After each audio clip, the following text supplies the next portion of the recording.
Who is the Antichrist? Well, I believe there are three possible candidates, and once I've presented all the evidence before you, I'm going to tell you which of these I believe the Antichrist really is. Number one, Caesar Nero. Now this is going to blow you away. The Bible says, here is the mind which has wisdom. The seven heads are the seven mountains on which the woman sits. There are also seven kings.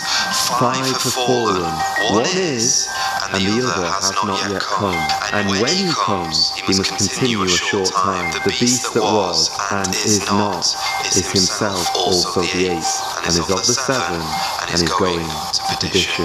So, let's break this down. John was given a revelation by God, and he saw seven kings, seven rulers who would sit on the seven mountains, or the seven hills in other translations. Now, guess how many hills there are in Rome? There's seven. So who are these seven kings? Well, at the time that John was writing Revelation, there had been seven emperors of Rome. So who were these emperors? Well, there was Julius Caesar, there was Caesar Augustus, there was Tiberius, there was Caligula, Claudius, Caesar Nero, and there was Domitian. And what does John say will happen to these seven kings? Well, he says five of them have fallen, meaning five will die unnaturally. One is, so at the time that John is writing this, there is one who is still alive, and one we can only conclude died naturally. And then it says there is one out of the original seven will come back, and he will be the eighth, who is going to be the beast, which is another name for the Antichrist. Now, here's where it gets very crazy. The first emperor of Rome, Julius Caesar, was killed. The second emperor, Caesar Augustus, died in old age naturally. The third emperor of Rome, Tiberius, was poisoned. The fourth, Caligula, was stabbed to death. The fifth, Claudius, was also poisoned. And then the sixth, number six, the sixth emperor of Rome, Caesar Nero, committed at age 31, awaiting the death sentence in jail. And then number 7, Domitian, was alive when John was writing Revelation. Isn't that interesting? Isn't that very interesting? Here we have 5 emperors who have fallen, one who is, who's still alive right now, and one who died naturally. But the prophecy which John wrote down was this: one out of the original 7, who is not, who is already dead, would come back, and he would be the Antichrist, the beast. So where did I get Nero from? Well, in the book of Acts, we actually read that the Apostle Paul appealed to a Caesar. Who was this Caesar?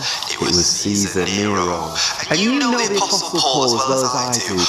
What was his one passion in life? He had to preach the gospel. Woe to me if I do not preach the gospel, Paul said. And I believe that when the Apostle Paul met Caesar Nero, he would have preached Christ, the cross, and the risen Saviour. And one theory is this: Caesar Nero, for a period of time, was a very successful ruler, and then his mind sort of unhinged. He went insane.